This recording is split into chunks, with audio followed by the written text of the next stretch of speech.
Assalamualaikum teman-teman, balik lagi dengan aku Aulia Rizda. Kali ini aku pengen ngobrol unscripted, dan di episode pertama ini aku pengen bahas tentang pengalaman aku untuk mulai cari kerja lagi. Karena sebelumnya kan aku juga nggak kerja, dan itu kayak hampir kurang lebih 1 tahun, udah mau mendekati 1 tahun. Dan menurut aku itu kayak perjalanan yang cukup panjang, karena selain mencari kerja yang memang untuk cari opportunity-nya sendiri, tapi itu tentang perjalanan kayak menemukan atau connected diri aku dengan karir aku yang aku inginkan gitu. Dan gimana caranya aku memperbaiki karir aku yang sebelumnya, karena dulu tuh aku sebagai fresh graduate nggak tahu gimana cara membangun karir kan.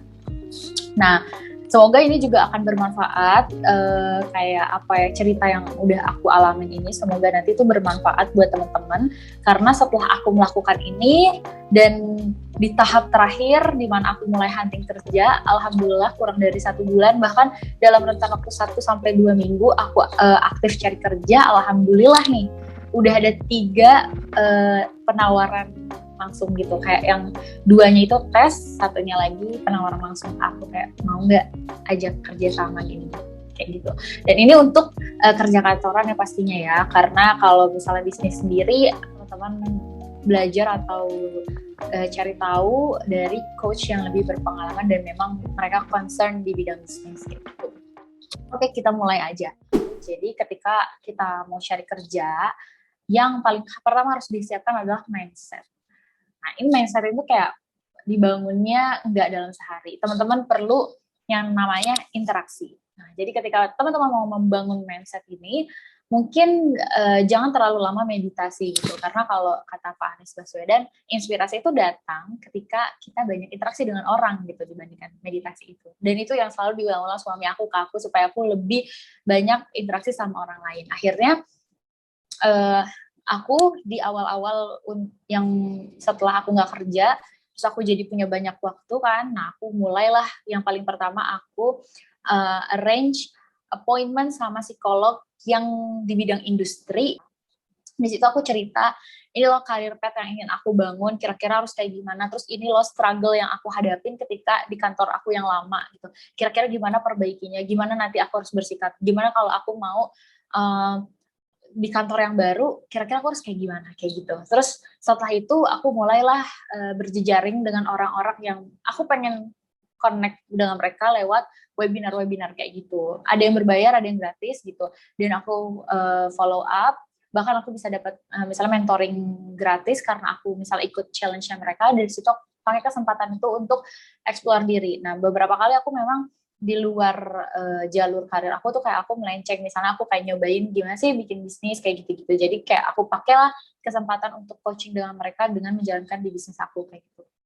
Nah, terus aku juga connect dengan teman-teman yang seperjuangan sama aku, yang sama-sama cari kerja, yang sama-sama mau belajar kayak gitu. Nah, terus aku mulai banyak diskusi sama senior-senior, aku banyak diskusi sama orang yang sebidang kayak gitu. Bahkan ada orang yang strangers out of nowhere gitu, ketika aku baca blognya terus kayak, wah dia keren ya gitu ya. Terus habis itu aku langsung DM dia di Instagram, terus kita ngobrol-ngobrol dan terjadilah interaksi sehingga aku tahu oh kira-kira apa yang harus aku persiapin kayak gitu. Nah, setelah kita udah interaksi, yang kedua adalah memperkaya ilmu pengetahuan. Nah, memperkaya ilmu pengetahuan ini udah banyak banget source-nya. Kayak misalnya kita ikut kartu prakerja, buat yang belum kerja kan, ini tipsnya. Nah, kartu prakerja itu diperuntukkan untuk teman-teman yang kena PHK kayak aku gitu.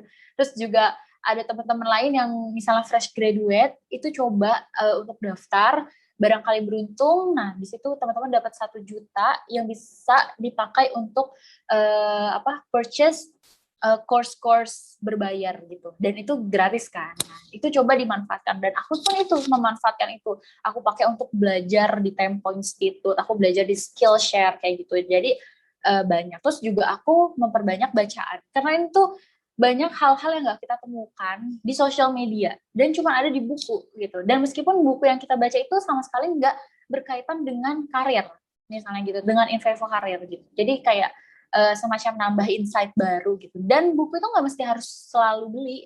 Bahkan kalau misalnya kita kan sekarang lagi pandemi, jadi kita nggak bisa ke perpustakaan, teman-teman bisa download iPusnas. Aku banyak banget download buku di situ.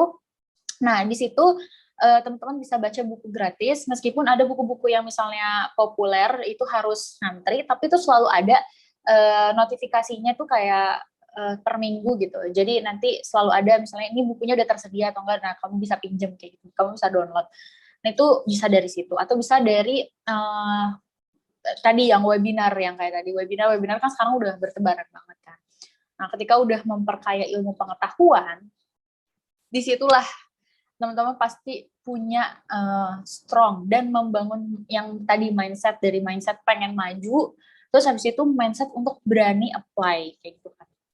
Nah ini sih emang panjang banget ya, dari interaksi sampai mengisi diri yang tadinya kosong gitu, terus jadi ada isinya, terus kayak kita mulai lah akan menata nih informasi-informasi yang udah kita dapat, semangat-semangat yang kita udah dapat, di mana cara menatanya, yaitu di berkas di mana kita mau apply. Kayak kita mau apply CV, kita mau bikin berkas kayak CV, portfolio, itu akan ngebantu banget untuk kayak menuangkan apa yang udah kita tahu, semangat yang udah kita dapat dengan pengalaman yang kita udah punya kayak gitu.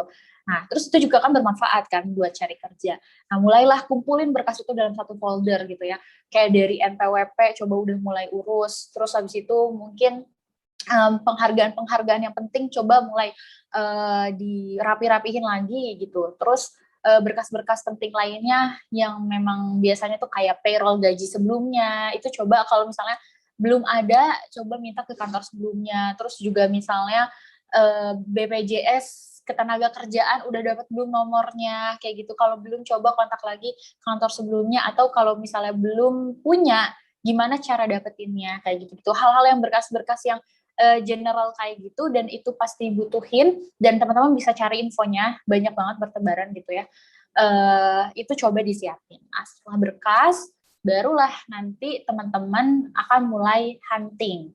Hunting ini bisa dari yang ada 3 jalur, bahkan lebih ya, tapi yang setahu aku nih, secara umum 3 jalur itu adalah yang manual, yang konvensional, kayak kita ngirim lamaran, ketika ada lowongan kita ke job portal kayak Jobstreet, di LinkedIn, atau di Glints, atau di Caliber, Tech in Asia, yang kayak gitu-gitu. Nah, teman-teman bisa apply di situ. Yang kedua, bisa ikutan job fair. Sekarang udah banyak banget job fair online. Itu juga infonya bertebaran di mana-mana. Jadi harus lebih aware lagi dengan informasi gitu kan. Dan yang paling terakhir adalah dengan koneksi. Kayak teman-teman ngajakin lunch orang yang lebih tua dan lebih berpengalaman dari teman-teman. Terus ya berjejaring dulu aja. Terus kalaupun ada kesempatan bisa minta bantuannya untuk jadi penghubung atau misalnya jadi reference dan lain sebagainya. Karena itu banyak banget teman-teman aku juga yang mendapatkan kesempatan kerja dari hal seperti itu gitu.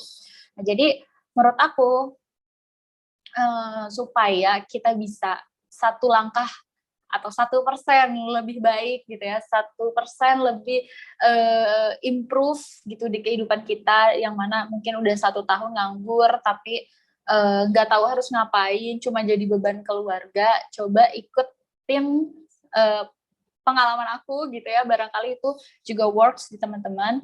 Dan harus ingat, itu bukan proses yang sebentar, itu proses yang cukup panjang. Seberapa teman-teman bisa paham sama diri teman-teman, seberapa teman-teman bisa dealing dengan perasaan teman-teman sendiri, dari perasaan insecure, dari perasaan minder, dari perasaan takut, kayak gitu-gitu. Itu kan kayak kita tahu, kita sendiri yang gitu yang bisa mengukur seberapa atau kapan kita siap. Tapi jangan sampai terlena di situ gitu, kayak harus segera, karena waktu terus berjalan, bumi terus berputar tanpa menunggu teman-teman maju gitu, atau teman-teman memutuskan untuk maju gitu. Jadi kayak saran aku, coba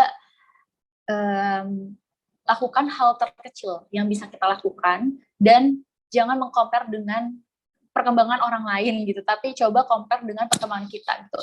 Pun ada orang lain atau orang tua kita atau misalnya orang terdekat kita, kok kamu kayak nggak ada usaha, padahal kamu usaha, udah biarin aja gitu, karena yang tahu progresnya kan kita sendiri gitu. Jadi jangan langsung baper, jangan sakit hati, karena hal itu tuh emang bakal sering terjadi sama orang yang pengangguran gitu.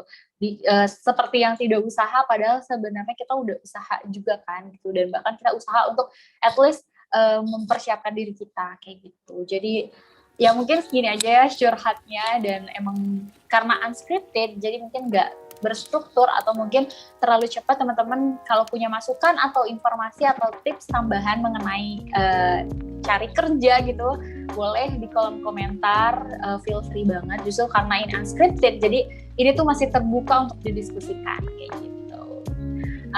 Terima kasih sudah menonton sampai akhir, semoga ada manfaatnya, dan jangan lupa di subscribe dan bantu juga di like dan bantu juga di share kalau ini terasa bermanfaat.